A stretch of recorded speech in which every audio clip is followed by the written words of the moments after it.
آج میں انشاءاللہ تعالی آلے دیوبندیت کو اور ان کے ایک فرنٹ مین مفتی طارق مسعود صاحب حافظہ اللہ تعالی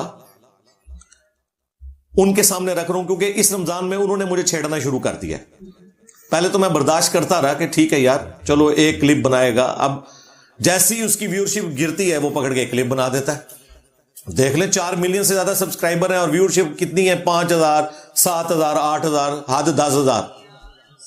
اگر کوئی میری ساتھ کوئی تصویر لگا لیتا ہے یا کوئی اس قسم کے کوئی لطیفے والی کو بات کرتا ہے تو وہ اوپر کوئی چلی جائے تو چلی جائے، کوئی کرنٹ افیئر، ادروائز تو اس کی ایوریج ویورشپ اتنی ہے. اس نے کہا چلو ٹھیک ہے، اب انجینئر صاحب کو پھر آڑے ہاتھوں لیتے ہیں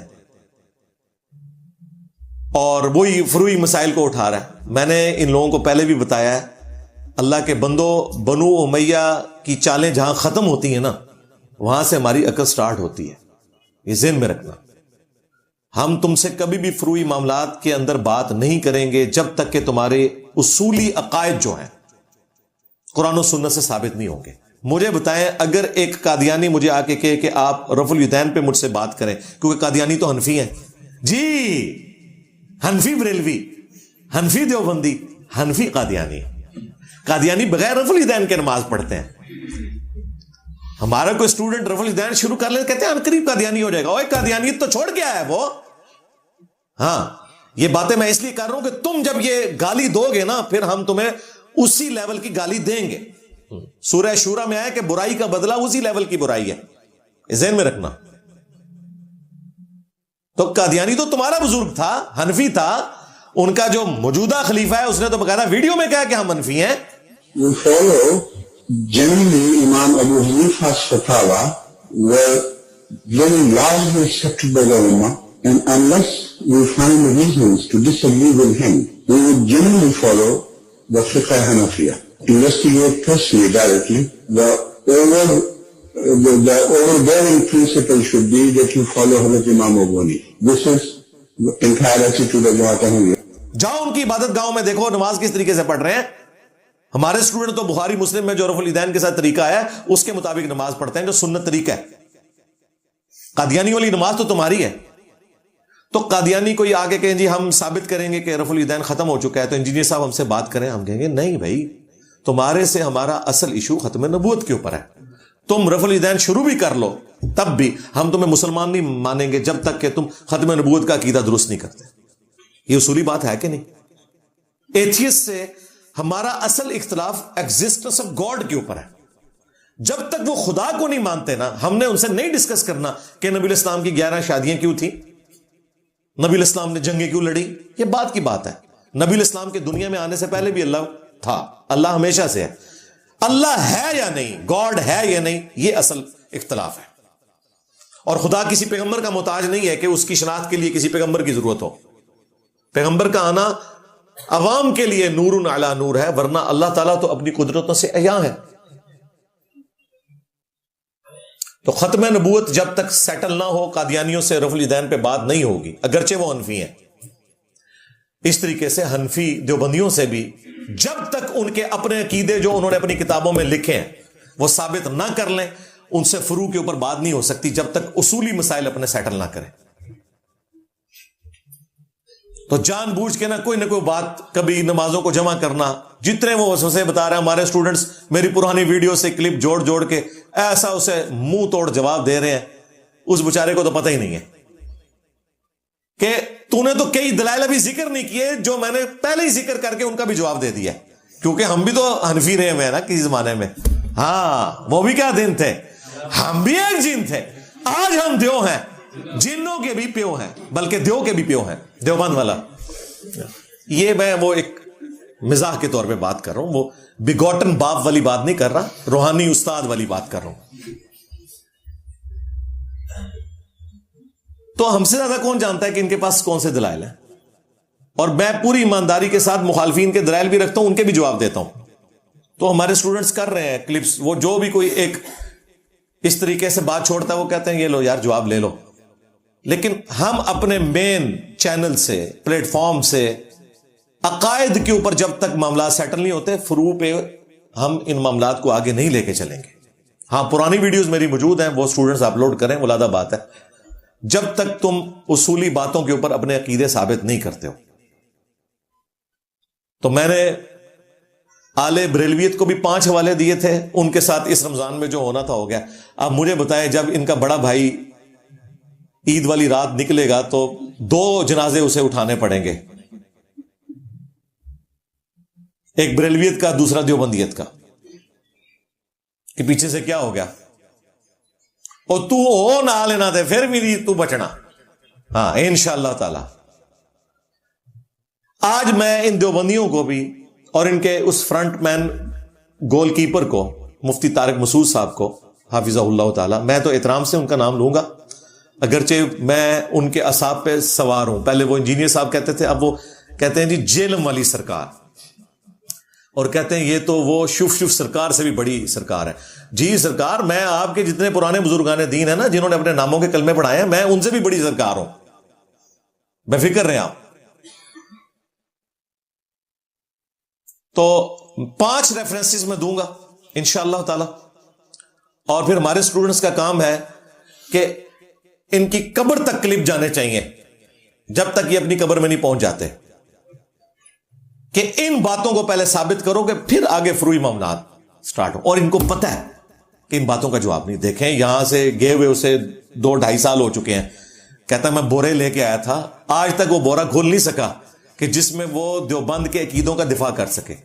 اور آپ کو اندر کی رپورٹ بتاؤں، اس کے بڑے علماء نے اسے منع کیا ہے کہ ان عقائد پہ بات نہیں کرنی، کیونکہ جب تم ان عقائد پہ بات کرو گے تو بریلویت اور دیوبندیت کا فرق ہی ختم ہو جائے گا. تم جن باتوں کے اوپر بریلویت کو گمراہ یا مشرک کہتے تھے، ہمارے بابے بھی وہی کام ڈال کے گئے ہوئے ہیں. یہ وجہ ہے کہ جواب نہیں دے رہا. یہ کیا جواب دے گا وہ؟ میں 5 حوالے رکھ رہا ہوں، اور قیامت تک کے لیے انشاءاللہ تعالیٰ ان کی آنے والی نسلوں کے لیے بھی ہے کہ وہ ان عقائد کو قرآن و سنت سے ثابت کریں. یہ نہیں کہنا کہ فلاں بزرگ کا بھی عقیدہ تھا. اور نسویں تو ہیں، جب ہم قرآن و سنت کی روشنی میں حضرت علی کے دفاع میں حضرت معاویہ رضی اللہ تعالیٰ عنہ، حضرت مغیرہ ابن شعبہ رضی اللہ تعالیٰ عنہ، حضرت عمر بن عاص رضی اللہ تعالیٰ عنہ سے اختلاف کر سکتے ہیں، تو آڈے بابے تھے شاہی کوئی نہیں، میرے نبی سا ہے ہی کوئی نہیں، تیرے بابے تھے شاہی کوئی نہیں. پہلا جو دیوبندی عقیدہ جو میں نے گن پوائنٹ پہ ان کے بزرگوں سے نہیں لکھوایا، خود انہوں نے لکھا ہے، وہ مولانا اشرف علی تھانوی صاحب، چونکہ چشتی سلسلے سے تعلق رکھتے تھے، المحند علی المفند کے اینڈ پہ ان کے بھی سگنیچر ہیں، اور اس میں انہوں نے اپنے نام کے ساتھ لکھا ہے اشرف علی تھانوی حنفی چشتی. تو انہوں نے اپنے بزرگان دین کا دفاع کرتے ہوئے چشتی رسول اللہ والا واقعہ جو بریلویوں کے گلے کی ہڈی بنا ہوا ہے، اعلی حضرت کے ڈیفینڈ کرنے کی وجہ سے اور پیر میر علی شاہ صاحب کے ڈیفینڈ کرنے کی وجہ سے وہ ان کے گلے میں بھی فٹ ہے. اشرف علی تھانوی صاحب کی ڈیتھ ہوئی ہے 1944 میں. انہوں نے اپنی زندگی میں ایک کتاب لکھی، السنت الجلیہ فی الچشتیۃ العلیہ، یعنی ایک واضح ایک سنت راستہ روشن جو سلسلہ عالیہ چشتیہ سے متعلقہ ہے. یہ اس کتاب کا نام ہے، اور اس میں انہوں نے سیم وہی چشتی رسول اللہ والا واقعہ جو 7 سنابل کے اندر موجود ہے، حشت بہشت کے اندر موجود ہے، وہی 7 سنابل جس کو اعلیٰ حضرت نے کہا کہ نبی الاسلام کی بارگاہ میں مقبول ہے، اور اعلیٰ حضرت کے کھاتے میں بھی ڈل گیا چشتی رسول اللہ. اور پیر میر علی شاہ صاحب نے تحقیق الحق فی کلمت الحق کے اندر چشتی رسول اللہ والے واقعے کو روحانیت کے طور پر کوٹ کیا. دیکھیں یہ سارے ایک ہی زمانے کے بزرگ ہیں. احمد بریلوی صاحب 1921 میں فوت ہوئے ہیں، پیر میر علی شاہ صاحب 1937 میں فوت ہوئے ہیں، اور اشرف علی تھانوی صاحب 1944 میں فوت ہوئے ہیں. آلموسٹ 100 سال پہلے یہ سارے بزرگ دنیا سے اپنے بزرگوں کے پاس چلے گئے. اس وقت تک کوئی کتابیں نہیں بدلی ہوئی تھیں. یہ جو آج جھوٹ بول رہے ہیں نا کتابیں بدل گئی ہیں، اس زمانے تک کوئی کتابیں نہیں بدلی ہوئی تھی، انہوں نے تو دفاع کیا ہے. تو اشرف علی تھانوی صاحب نے باقاعدہ چشتی رسول اللہ والے واقعہ جب ان سے پوچھا گیا تو انہوں نے کہا میں اس کی تعویل کروں گا، بجائے یہ کہنے کہ یہ جھوٹا واقعہ ہے، معین الدین چشتی صاحب یہ کام نہیں کر سکتے, ہمارے بزرگ یہ کر ہی نہیں سکتے. جو آج ہمیں لوگ مشورہ دیتے ہیں کہ جی آپ ان لوگوں کی وجہ سے ان بزرگوں کو برا کہتے ہیں, ہم نہیں بزرگوں کو برا کہتے ہیں, یہ کہتے ہیں کہ بزرگ یہ تھے, تو ہم کہتے ہیں اگر بزرگ یہ تھے تو پھر لو سامو. ہاں, ہمارا تو 1000 ٹن حسن زن ہے کہ نہیں ہوں گے, لیکن یہ ہمارا حسن زن مجھے لگتا ہے کہ خام خواہ کہیں ہوگا, لیکن ہمیں تو شریعت کی پابندی ہے.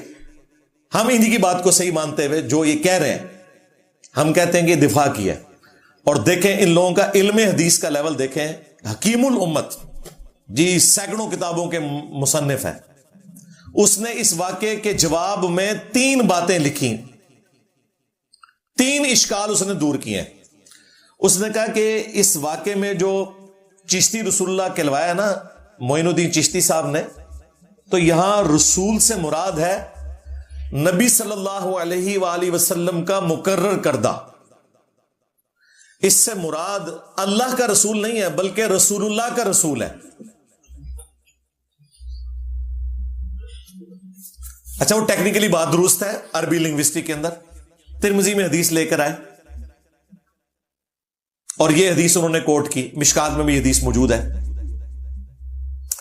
کہ ایک صحابی جو ہے میدان عرفات میں نبی الاسلام کا پیغام لے کر جاتے ہیں اور وہ کہتے ہیں انی رسول اللہ صلی اللہ علیہ وآلہ وسلم, میں رسول اللہ کی طرف سے آیا ہوا ایک نمائندہ ہوں اور نبی الاسلام نے تمہارے لیے یہ پیغام بھجوایا ہے. کیونکہ رسول کا لفظ پیغام لانے والے کے لیے بھی استعمال ہوتا ہے, ڈاکیے کے لیے بھی استعمال ہوتا ہے, سفیر کے لیے بھی استعمال ہوتا ہے. جب گاندھی صاحب سعودیہ گئے نا تو وہاں پر بینرز لگے تھے رسول امن گاندھی, تو عربی میں تو ٹھیک ہے یہ چل رہا ہوتا ہے, لیکن عام حالت میں جب ایک مسلمان کلمے میں اسے پڑھتا ہے تو وہ اس سفیر کے طور پر نہیں پڑھ رہا ہوتا, اور اس کی کوئی تعویل نہیں ہوگی. یہ خود اعلیٰ حضرت نے بھی لکھا ہے کوئی تعویل نہیں ہوگی, اور یہ ان کا بھی عقیدہ ہے. کہتے ہیں جی ہمارے کسی حضرت کے خلیفہ نے کبھی کلمہ پڑھوایا تو نہیں ہے, تھانوی رسول اللہ یا چشتی رسول اللہ. اور بھائی جب تم دفاع کر رہے ہو تو پڑھوانا ہی ہوا نا, دفاع کیوں کر رہے ہو؟ لعنت بھیجو تم جس طرح ہم بھیج رہے, اپنے مسلک کو بچا لو. اگر کوئی تمہارے اندر حق قبول کرنے کی کوئی رمق باقی ہے تو وہ کہتے ہیں کہ جس طرح ترمذی میں آیا نا کہ اس صحابی نے کہا کہ میں رسول اللہ کی طرف سے رسول بن کر یعنی پیغام لے کر آیا ہوں, تو چشتی رسول اللہ وہ اس لیے کروا رہے تھے. اب مجھے بتائیں اس صحابی نے یہ کہا تھا لا الہ الا اللہ اور انی رسول اللہ, یا انی رسول اللہ؟ کس چیز کو کس کے ساتھ؟ اور دوسرا یہ کون سا پیغام لے کے آئے یار؟ یہ تو آ رہا ہے 633 ہجری میں فوت ہوئے ہیں, نبی الاسلام کی وفات کے 600 سال بعد یہ بندہ آ رہا ہے, یہ کون سا پیغام لے کے آ گیا؟ وہ تو ریئل ٹائم نبی الاسلام دنیا میں موجود تھے. اس طرح کی باطل تعویل کی ہوئی ہے انہوں نے, یعنی اس واقعے کو غلط نہیں کہتے, اس کی تعویل کرنے کی کوشش کرتے ہیں. توبہ توبہ. دوسری تعویل انہوں نے یہ کی کہ چونکہ وہ صرف قریبی خاص لوگوں کی مجلس تھی تو اس طرح کے کلمات پڑھوانے سے کوئی فرق نہیں پڑتا. جتنے سامعین تھے وہ خوش عقیدہ تھے, وہ کبھی بھی اس کا غلط مطلب نہیں لیں گے. اندازہ کرو, یعنی وہ بتا رہے کہ ہم نے اتنی مت ان کی مار دیا ہے کہ وہ یہ سب کچھ سن کے بھی اسے دین سمجھ کے ایکسپٹ کریں گے. اور تیسرا جواب انہوں نے یہ دیا کہ یہ جان بوجھ کے انہوں نے اس لیے کیا تاکہ جو شخص مرید ہونے آیا ہے نا, چیک کریں کہ اس کے اندر اپنے پیر کے لیے کتنا اعتماد ہے. اگر وہ اعتماد نہیں کرے گا اپنے پیر میں تو فوراً ہی بھاگ جائے گا, اور اگر واقعی مرید بننے کے قابل ہوا تو کہے گا یہ بزرگ اگر چشتی رسول اللہ کروا رہے ہیں نا تو یقیناً کوئی حکمت ہوگی. تو ایسا شخص ہی اس قابل ہے کہ اسے مرید کیا جائے. واقعی بٹ دماغی, ہاں دیوبند دماغ بند. لو جی دیوبند مدرسہ تو 1866 میں بنا ہے, لیکن انہوں نے معین الدین چشتی صاحب کو بھی دیوبندی بنا دیا ہے.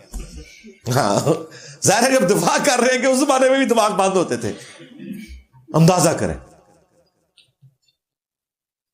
یہ 3 جوابات دیے ہیں, اس سے آپ ان لوگوں کا حکیم الامت ہونا, ان لوگوں کا یعنی دین کا حدیث کا نالج آپ اندازہ کر لیں. اسلام کی بنیاد کو اکھاڑ رہے ہیں. بخاری اور مسلم دونوں میں حدیث ہے اسلام کی بنیاد 5 چیزوں کے اوپر ہے. ان میں سے پہلی چیز یہ ہے کہ تم گواہی دو لا الہ الا اللہ اور محمد رسول اللہ کی صلی اللہ علیہ وآلہ وسلم.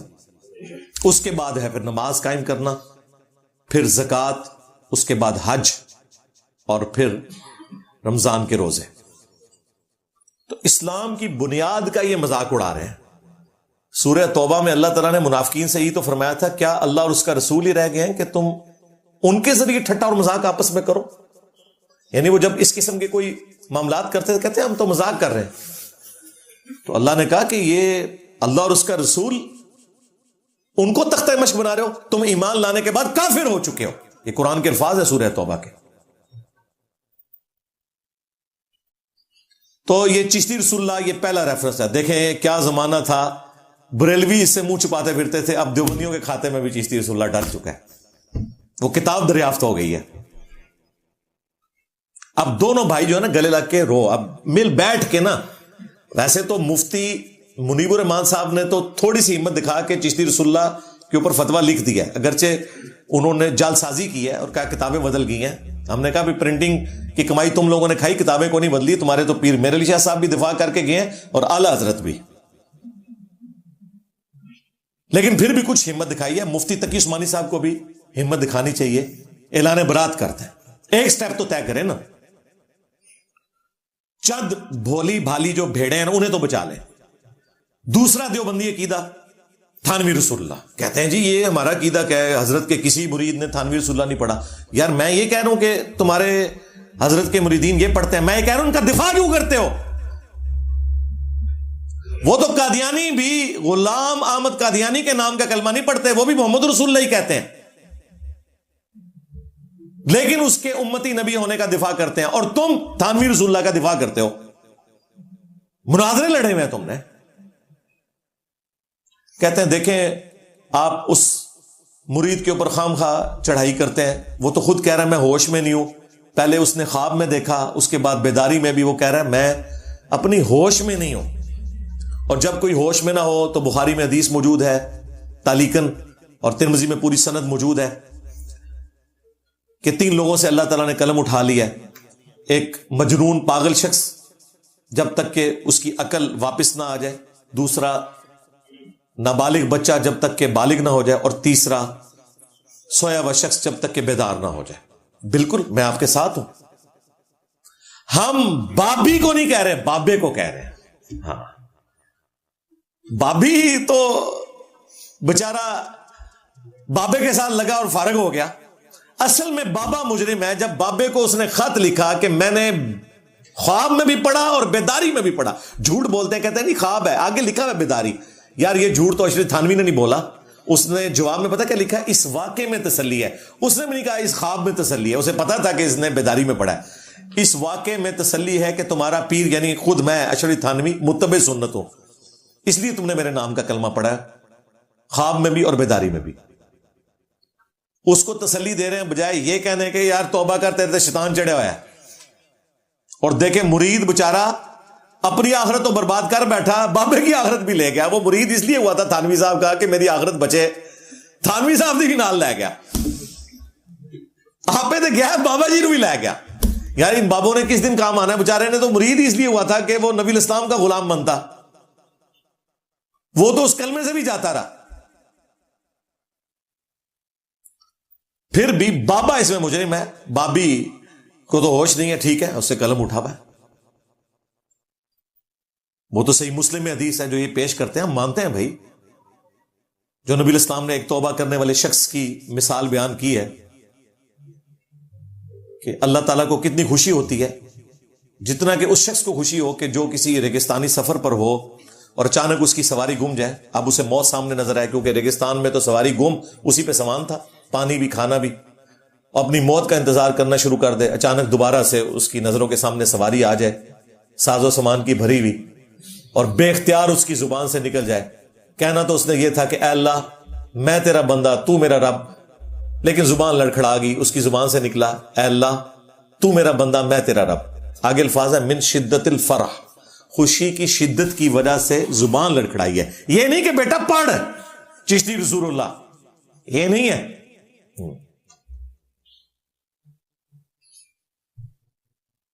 وہاں پہ بھی دیکھیں, اگر چشتی صاحب نے کیا ہے تو چشتی صاحب کی ساری چاچیاں گئی ہیں. وہ ایک اسٹوڈنٹ نے کہا کہ انجینئر صاحب سے رجوع ریکارڈ کروائے, میں آج رجوع ریکارڈ کروا رہا ہوں. ان کا ان کی ایک بیوی نہیں کئی بیویاں تھیں, تو لہذا آپ کہا کریں چشتی چاچو تیری ساری چاچیاں گئی ہیں, ایک چاچی نہیں گئی.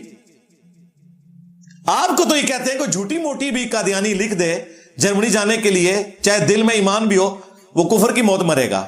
اور تمہارے چشتی چاچو جو ہے وہ سچی مچی بھی کرواتے رہے, کہتے جی امتحان لیا تھا. کیا حضرت ابو بکر, عمر, عثمان و علی اپنے ناموں کے کلمے پڑھا کے امتحان لیا کرتے تھے کہ پہلے میرے نام کا کلمہ پڑھ اور پھر تو نبی اسلام کا غلام بنے گا؟ بات کرنے والی کرو, بزرگوں کے پیچھے اپنی آخرت برباد نہ کرو.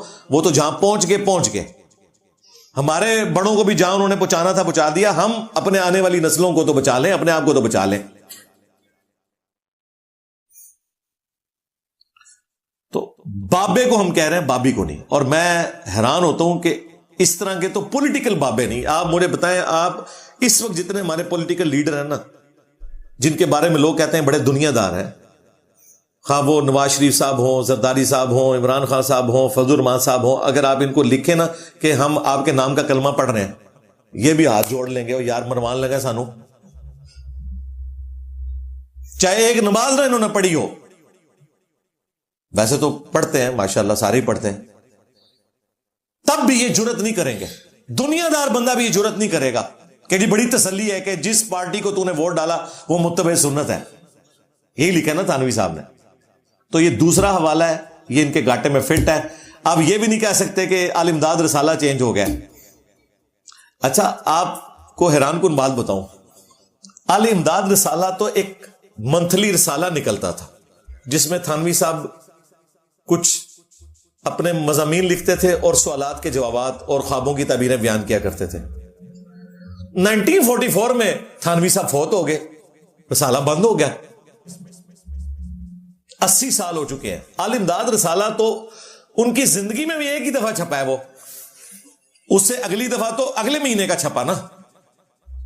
یہ کتاب بھی نہیں ہے کہ جو باقی رکھی جاتی ہے. یہ رسالہ آج تک زندہ کیوں ہے؟ بریلوی چھاپ رہے اس کو, اس لیے زندہ ہے. ایک منتھلی جو ہے وہ تو ایک مہینے کے لیے نکلتا ہے نا. یہ تو نہیں ہوتا کہ وہ 100 سال تک سفر جو ہے وہ 1326 ہجری نکل رہا ہے ابھی تک. وہ بریلوی اسے پرنٹ کر دیتے ہیں تاکہ اپنی شناخت کو قائم رکھیں گے, دیکھو ان کے بزرگوں نے کام ڈالا. اور یہ بھی ایسے بیوقوف ہیں کہ مناظرے لڑتے ہیں اور آج تک بریلویوں سے پٹائی جو ہے ان کی ہو رہی تھی. وہ تو بریلوی تو پھر ہمارے قابو آ گئے نا. جس طرح رومنز اور پرشینز آپس میں ایک دوسرے کو شکست دیتے رہتے تھے, کبھی کوئی غالب, پھر مسلم امپائر کھڑی ہوئی. اس طرح یہ بریلوی اور دیوبندی آپس میں تو کرتے تھے. یہ پھر جب مسلم امپائر کھڑی ہوئی ہے تو پھر تو چشتی رسول اللہ بھی, شبلی رسول اللہ بھی, تھانوی بھی, سارے سے سارے رگڑے گئے. انہوں نے سوچے نہیں سی. بڑا ہی برا وقت آیا, یقین کرو مولویاں ہوتے ہیں. میں جب اکیلے میں بیٹھتا ہوں نا تو میری ہنسی چھوٹ جاتی ہے جب میں اپنی ویڈیوز دیکھ رہا ہوتا ہوں کہ کس طرح ان کی روسٹنگ ہو رہی ہے. ٹھیک ہے, اتنا برا وقت تو کسی سیاسی لیڈر نے نہیں دیکھا جو یہ فرقے دیکھ رہے ہیں.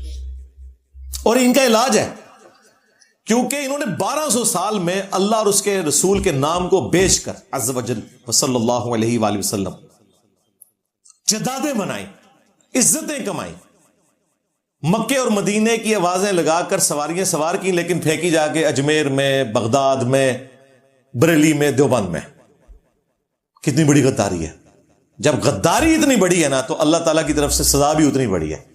میرا نبی صاحب ہے ہی کوئی نہیں, تیرے بابے تھے شاہی کوئی نہیں. دیکھو اللہ نے کڈی بڑی بلا چھڑی توڑے ہوتے لو سامو. ہاں, تو یہ تھانوی رسول اللہ والا جو معاملہ ہے یہ اسی طریقے سے زخم ہرا ہی رہے گا جب تک کہ تم لوگ توبہ نہیں کر لیتے.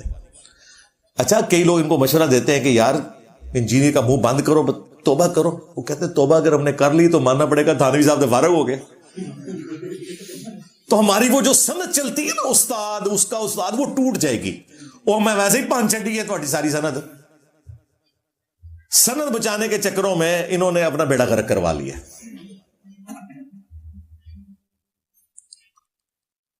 یہ 2 عقیدے ہو گئے, چشتی رسول اللہ اور تھانوی رسول اللہ. اور 3 مزید عقیدے, یہ بھی پاکستان پاک کی نسبت سے میں انہیں 5 کا تحفہ دے رہا ہوں. 5 بریلویوں کو دیا تھا اور ان کے فرقے کا جنازہ تو نکل گیا, وہ آپ نے دیکھا. ان کا بھی انشاءاللہ تعالی نکلا. 3 مزید حوالے 2 میں نے دے دیے، 3 جو میں نے اکثر اوقات اپنی ویڈیوز میں بیان کیے ہیں، جو ان کے عقیدوں کی بنیادی کتاب ہے المہند علی المفند، جو احمد بریلوی صاحب کی حسام الحرمین کے مقابلے پر انہوں نے لکھی تھی. اس میں 3 عقیدے میں نے گن پوائنٹ پہ نہیں لکھوائے، اور 35 کے قریب علماء دیوبند کے اس پہ سگنیچر ہوئے ہیں. آج کے علماء نے بھی اسے انڈورس کیا ہوا ہے، انکلوڈنگ اشلی تھانوی صاحب، ان کے بھی سائن ہے کہ میں نے اس کتاب کو پڑھا ہے. خلیل احمد سہارنپوری، یہ وہ بزرگ ہیں جن کا شاگرد ہے شیخ زکریا کاندلوی، جس نے فضائل اعمال لکھی ہے تبلیغی جماعت کی.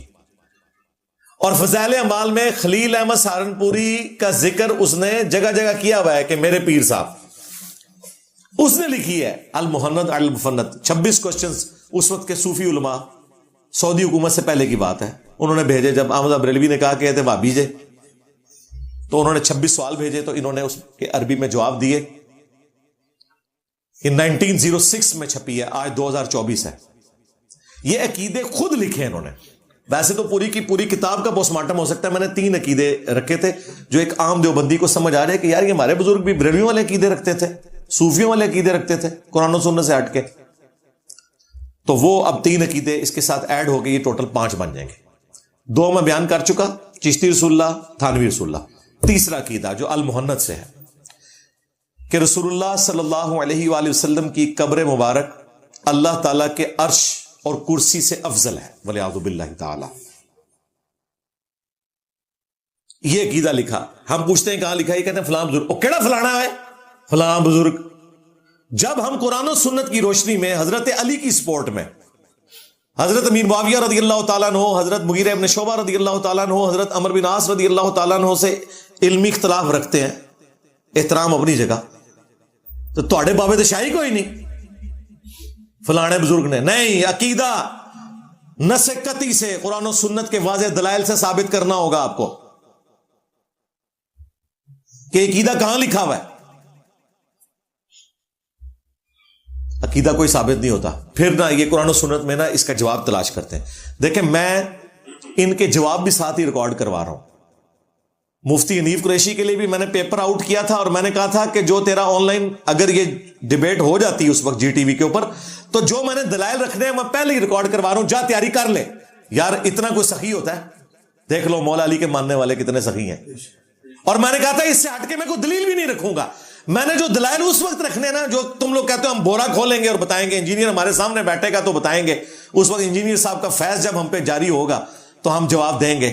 میں نے جو جواب دینا ہے میں اس مفتی اور اہل دیوبند کے لیے اپنے جواب پہلے ہی ریکارڈ کروا رہا ہوں. اس سے ہٹ کے میں کوئی جواب بھی نہیں رکھوں گا. تم اپنی پبلک کو سیٹسفائی کرو. کھولو بورے یار، 2-2.5 سال ہو گئے، الی لگ گئی ہونی کتاباں نو، کھول بورا. اور میں نے اس وقت بھی آپ کو کہا تھا یہ کبھی بھی نہیں کھولے گا، کیونکہ پھر دیوبند اور بریلوی کا فرق ختم ہو جائے گا، دونوں فرینچائز ختم. ہاں، KFC بھی گئی تو میکڈونلڈز بھی گئی. تو یہ پھر کیا کریں گے آپ کو نا، کہتے ہیں وہ دیکھیں ٹیکنیکلی اس عقیدے کو سمجھیں. اشرف المخلوقات کون ہے؟ رسول اللہ صلی اللہ علیہ وآلہ وسلم. اس کائنات میں آپ سے افضل کوئی نہیں مخلوقات میں. بالکل. وہ کہتے ہیں عرش کیا ہے؟ ہم کہتے ہیں مخلوق ہے اللہ کی. وہ کہتے ہیں بتاؤ اللہ کا عرش افضل ہے یا نبی الاسلام کی مبارک ذات؟ ہم کہتے ہیں نبی الاسلام سے تو افضل کوئی نہیں ہے. لیکن تم تو قبر رسول کی بات کر رہے ہو، اور وہ بھی کہہ رہے ہو وہ حصہ زمین جو نبی الاسلام کو ٹچ کیے ہوئے ہے.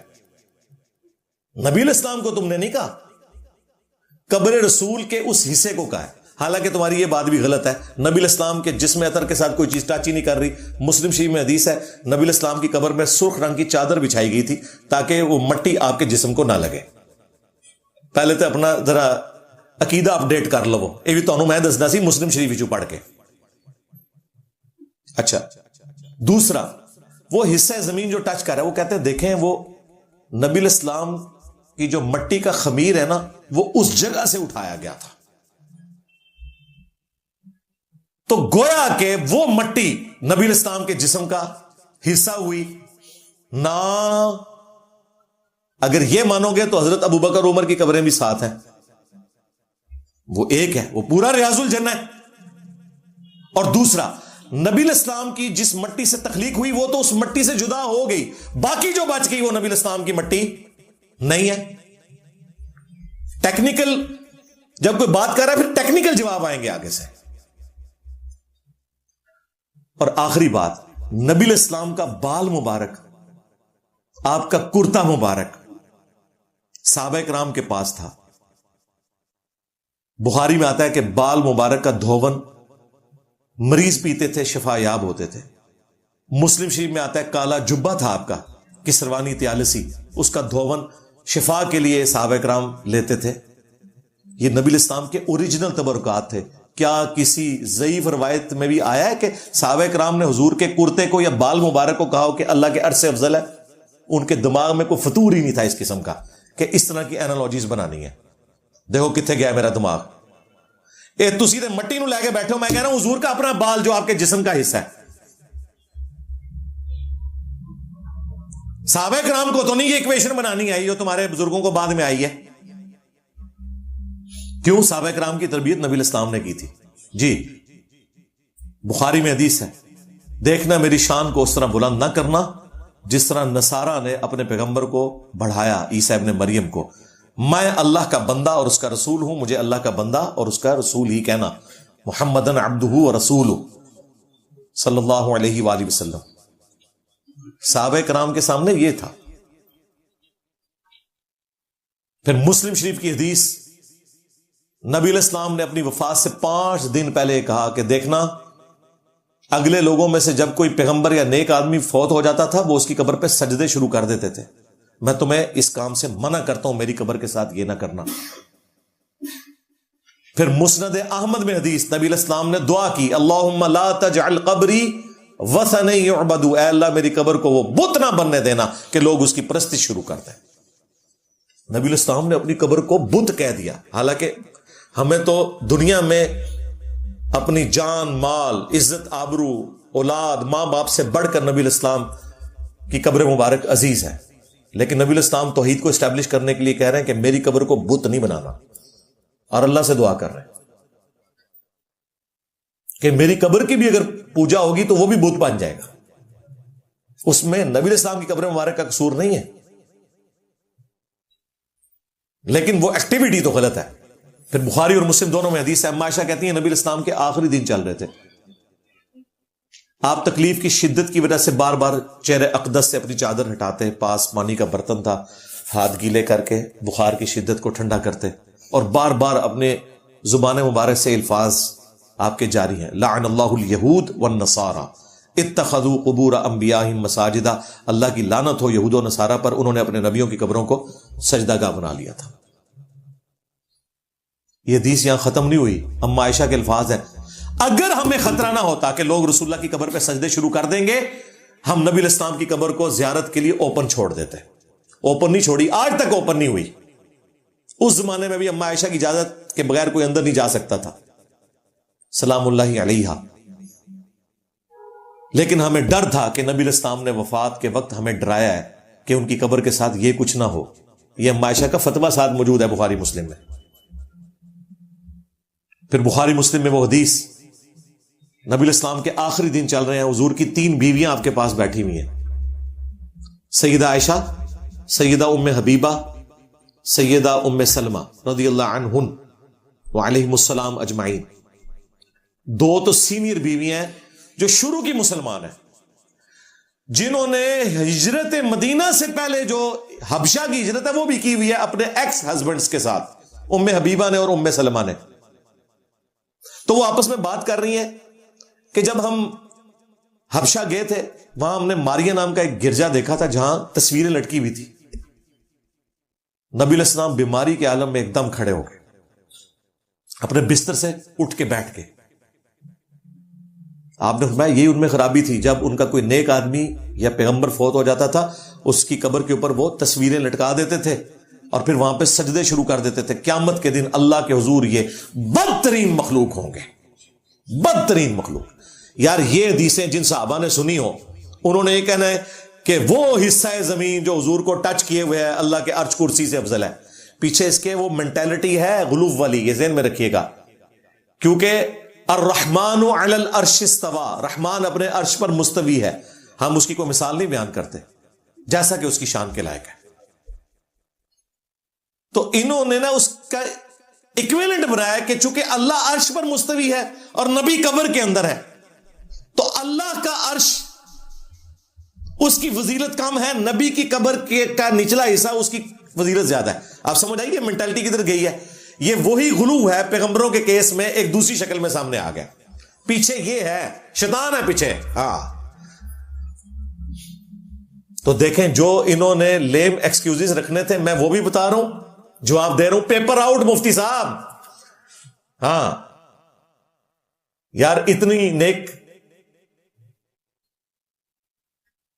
اتنی نیکی آپ کے ساتھ کوئی اور کرے گا کہ اپنا پیپر ہی آؤٹ کر دے کہ یہ میرے دلائل ہیں، لو یہ تمہارے دلائل تھے، میں نے ان کا بھی جواب دیا، میرے بھی لے جاؤ. اب لاؤ کوئی چیز جو انہوں نے لانی ہے. میرے تو بڑا کیڑا یار بریلوی دیوبندی رہا ہے، اللہ دے بندے ہو، مجھے تو پتہ ہے. یہ 3 عقیدے ہوئے جی. چوتھا عقیدہ وہ بھی المحند المفند سے. وہ کہتے ہیں کہ ہم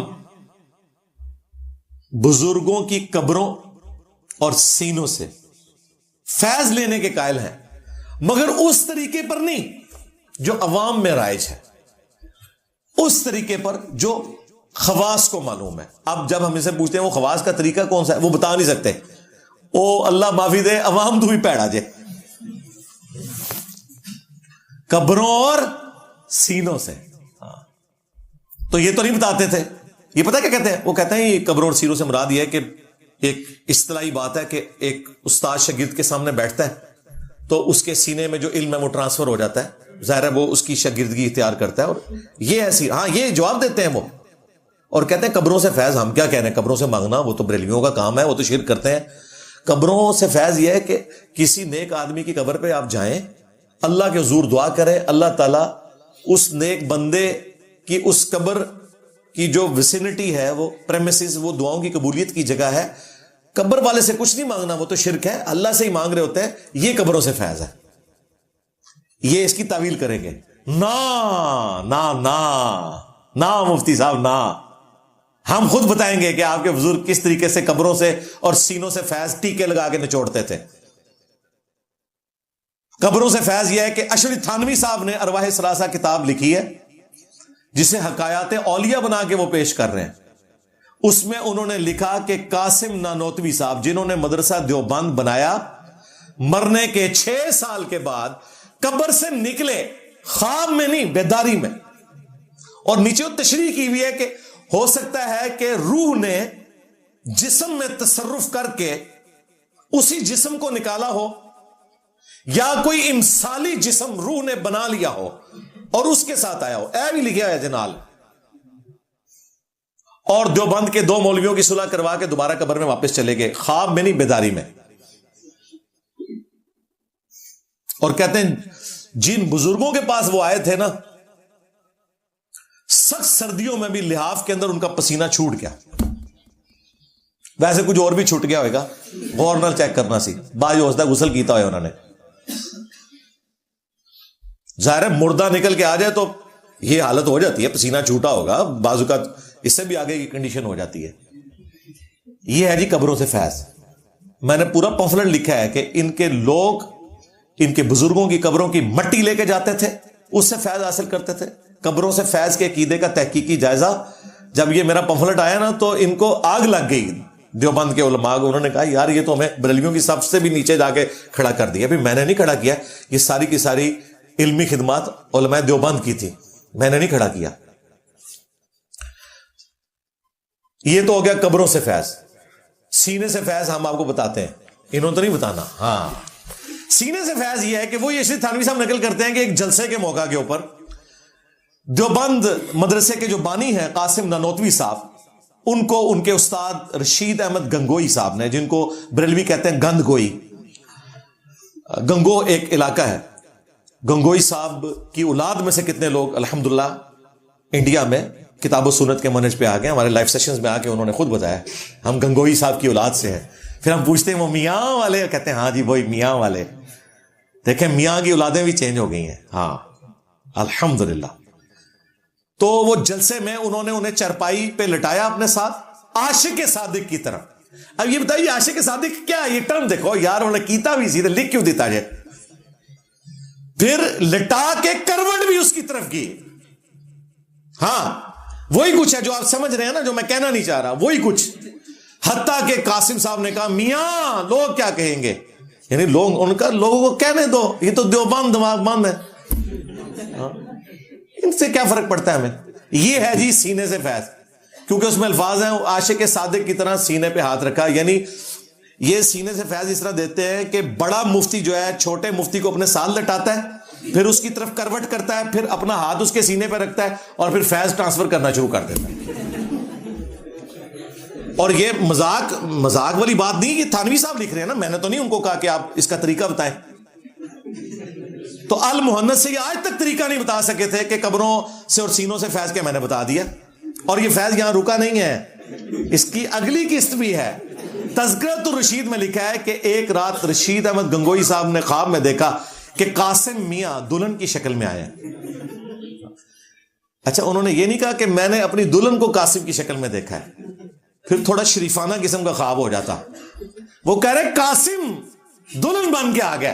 یعنی جو دن کو یہ سوچتے تھے نا, وہی خواب میں ان کو شیطانی خواب آیا. اور خدا کے لیے یہ خواب آیا تھا, بتانے کی کیا ضرورت تھی. پھر انجینئر نے تھوڑے تے کلپ بنا دینا, اور پھر وہ کہتے ہیں جی اس کی تعویل یہ ہے کہ وہ رشید احمد گنگوئی کے شاگردوں کی تربیت کرنی تھی, کیونکہ اس میں الفاظ ہیں پھر قاسم جب دلہن کی شکل میں آئے تو ہم دونوں کو ایک دوسرے سے نفع بھی پہنچا, جس طرح میاں بیوی کو پہنچتا ہے. ولیعوذ باللہ تعالیٰ, وہی کچھ جو آپ سمجھ رہے ہیں, اور میں کہنا نہیں چاہ رہا. آگے اولاد بھی, انہوں نے کہا اس کی یہ تعویل ہم بیان کریں گے. اے لو جی ہوں تسی کر لو گل.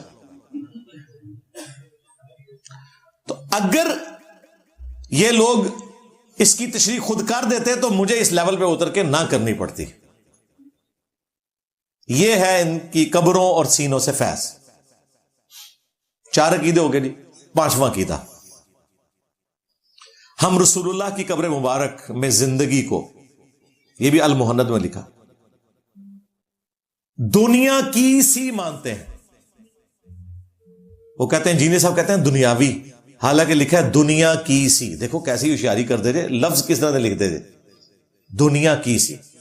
وہ کہتے ہیں آپ کو سمجھ نہیں آئی, دنیاوی نہیں ہم مانتے, یہ تو بریلویوں کا عقیدہ ہے, ہم تو آخرت کی زندگی مانتے ہیں. دنیا کی سی اس لیے لکھا کہ نبی الاسلام کا جسم اقدس قبر مبارک میں بالکل سلامت ہے. گویا کہ جس طرح ایک زندہ بندے کا جسم ہوتا ہے نا سلامت, اگرچہ اس میں سانس نہیں ہے, وہ آخرت کی زندگی ہے, لیکن چونکہ جسم سلامت ہے اس لیے دنیا کی سی کہا. نہ, یہ عقیدہ تو درست ہے کہ نبی الاسلام کا جسم اطہر قبر مبارک میں سلامت ہے. یہ عقیدہ قرآن میں لکھا ہوا ہے کہ حضرت سلیمان علیہ السلام لاٹھی کے سہارے رہے کتنے عرصے تک, دیمک نے لاٹھی کو چاٹا لیکن کوئی کیڑا ان کے جسم پہ نہیں چڑھا. سورہ سبا میں نبیوں کے جسم کی اسپیشل پروٹیکشن ہوتی ہے. ابو داؤد میں حدیث ہے, ان اللہ حرم علی الارض ان تاکل اجساد الانبیاء, اللہ نے حرام کر دیا ہے مٹی کے لیے کہ وہ نبیوں کے جسموں کو کھائے.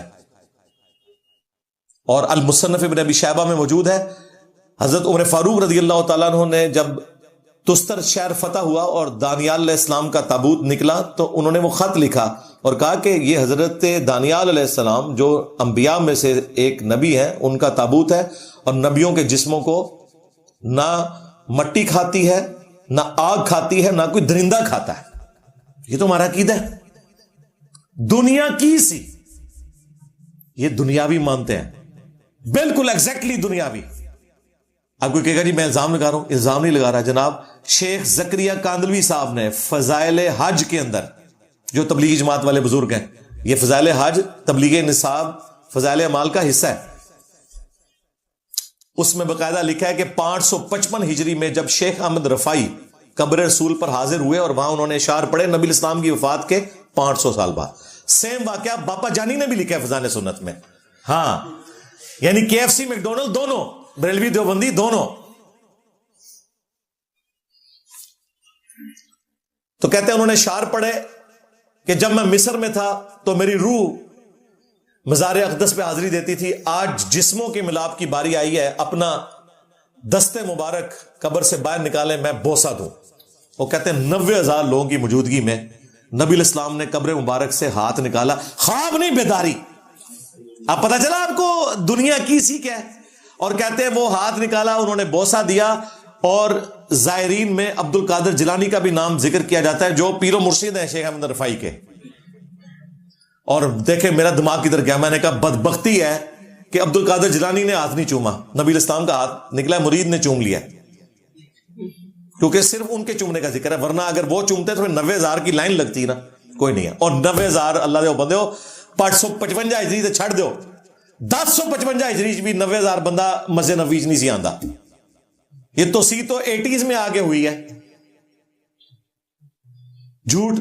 اور پھر 90,000 بندہ ایک ہاتھ دے سکتا ہے, مجھے بتائیں 90,000 کتنی بڑی گیدرنگ ہے, جب تک کہ کوئی بہت اونچی بلڈنگ کے اوپر چڑھ کے اپنا ہاتھ نہ یوں کرے. جعلی بات اور خواب نہیں بیداری. یہ ہے, یہ دنیا کی سی مانتے ہیں. اور اس پر تو رہا یہ کہ جو مفتی اعظم پلانٹ ارتھ دیوبند کے تقی عثمانی صاحب, انہوں نے درس حدیث کے اینڈ پہ یہ واقعہ سنایا, یہ درس حدیث میں یہ واقعہ سنا رہے ہیں.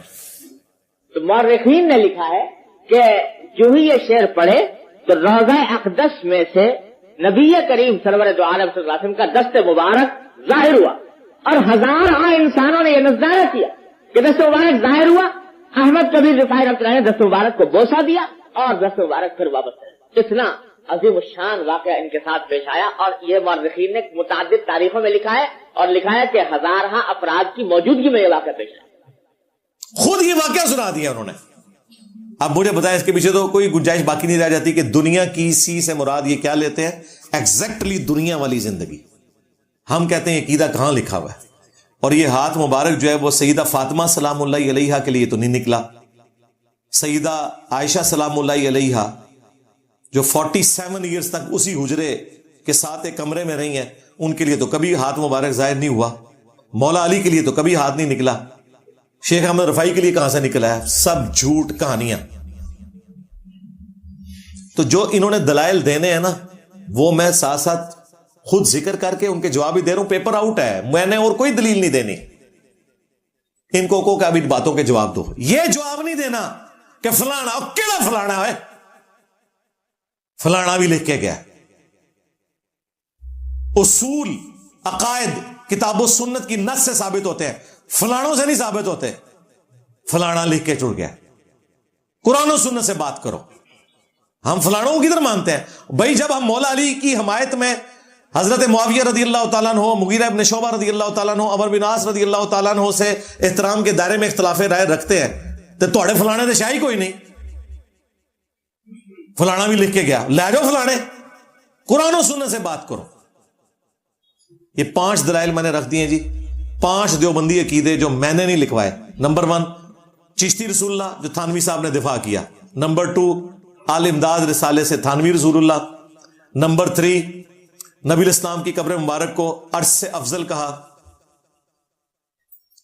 نمبر 4 ہم بزرگوں کی قبروں اور سینوں سے فیض نچوڑنے کے قائل ہیں.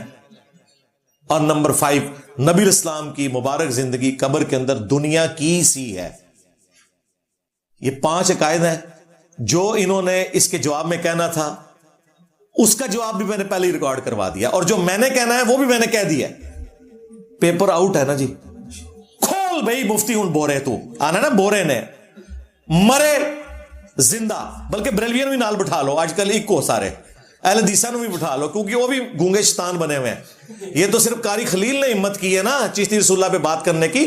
وہ جو گلے پھاڑنے والے مولوی ہیں نا, وہ کبھی چشتی رسول اللہ پہ بات نہیں کریں گے. ہاں, کیونکہ بینیفیشری ہیں ایک دوسرے کے. وابیوں بھی نال ملا لو, شیعوں بھی ملا لو. ہاں, اور ادھر جواب ویڈیو میں ریکارڈ کروا کے اپنی پبلک کو سیٹسفائی کریں. یہ سب چیلنج کرتے ہیں. میں نے کبھی چیلنج نہیں کیا بھائی. میں نے ہمیشہ یہ کہا کہ چیلنج ہے تمہارے لیے کہ اپنی پبلک کو اس کا جواب دو. چیلنج یہ ہے کہ مجھے آ کے یہاں پہ تم موب اکٹھا کر لو. جب کوئی ایک صحافی اپنے facts and figure T V میں سامنے رکھتا ہے دوسرے صحافی کے لیے, تو کیا وہ صحافی جو ہے وہ بندے لے کے اس کے گھر پہنچ جاتا ہے کہ جی میں تو چیلنج دیتا تھی, میں جواب لے کے آ گیا, اور جواب تو ریکارڈ کرا. ریکارڈ کوئی نہیں, صرف لڑائی جھگڑا ہے. یہ تو تم جب مجھے کہتے تھے نا کہ جی بیٹھ ہمارے ساتھ, تو پھر میں نے آخری ایک حل کے طور پہ کہا تھا کہ بڑا لانچ کرو, بڑا, چھوٹا نہیں. تم کہتے ہو نا اس نے فرقہ لانچ کیا ہے, چلو تمہاری بات for the sake of argument مان لی وقتی طور پہ. اگر تم بڑے کو ہوا لگانے کے لیے تیار ہو تو بڑا لانچ کرو, مفتی منیر صاحب کو لاؤ, مفتی تقی عثمانی صاحب کو لاؤ, ساجد میر صاحب کو, اور میں بتا رہا ہوں آپ کو بڑے کبھی نہیں آئیں گے, بڑوں کو بھی پتا ہے کہ یہ ٹھیک کہہ رہا ہے. کسی بڑے کا کوئی کلپ آیا بھائی نے میرے بارے میں؟ کیوں نہیں آ رہا؟ آپ خود سوچیں. چھوٹا کوئی بچہ نہیں ہے اور بڑے خاموش ہیں ابھی تک. اشارے کنایوں میں بات کرتے ہیں, میرا نام لے کے کوئی بات بھی نہیں کرتے. انہیں پتہ ہے صحیح باتیں کر رہے ہیں. کیوں؟ میں بریلویوں کے بارے میں جو کچھ کہہ رہا ہوں دیوبندی پہلے ہی مانتے ہیں کہ انجینئر صاحب ٹھیک کہہ رہے ہیں ان کے بارے میں, اور میں جو دیوبندیوں کے بارے میں کہتا ہوں بریلوی پہلے ہی کہتے ہیں کہ ٹھیک کہہ رہے ہیں یہ. تو اب مجھے بتائیں کس طرح کہیں, جیسے ہی وہ کہیں گے نا تو پھر میں تو پکڑ لوں گا کہ ہاں بھائی آ جاؤ, آدھی بات مان لی اب آدھی بھی مان تو. یہ وجہ ہے, یہ کبھی بھی نہیں آئیں گے. اس لیے یہ کبھی بھی آپ کو ان کا کوئی بڑا سامنے نظر نہیں آئے گا, اور ہمیشہ یہ نا کمزور گراؤنڈ کے اوپر نا جذباتی طور پر کھیلنے کی کوشش کریں گے. کبھی رفع الیدین کا مسئلہ اٹھا لیں گے, کبھی نماز جمع کرنے کا مسئلہ اٹھا لیں گے. نہ نہ نہ بھائی, قادیانیوں سے پہلے ختم نبوت پہ بات ہوگی. اگرچہ قادیانی بھی حنفی ہیں, رفع الیدین نہیں کرتے, لیکن ہم کہتے ہیں تم رفع الیدین شروع بھی کر دو قادیانیوں, جب تک ختم نبوت حال نہیں ہوتی تمہیں ہم مسلمان ماننے کے لیے تیار نہیں ہیں. اس طریقے سے بریلوی اور دیوبندی اگرچہ ہم انہیں مسلمان سمجھتے ہیں, لیکن جب تک یہ اپنے عقائد قرآن و سنت سے ثابت نہیں کرتے, فروعی مسائل پہ ان کی کسی بات کا جواب ہم ویڈیو میں نہیں دیں گے. اگرچہ جو ان کے فروعی مسائل ہیں میں آلریڈی ریکارڈ کروا چکا ہوں. ہمارے اسٹوڈنٹس ان پرانی ویڈیوز کے ذریعے ان کو ہر چیز کا جواب دے دیتے ہیں اللہ کے فضل سے.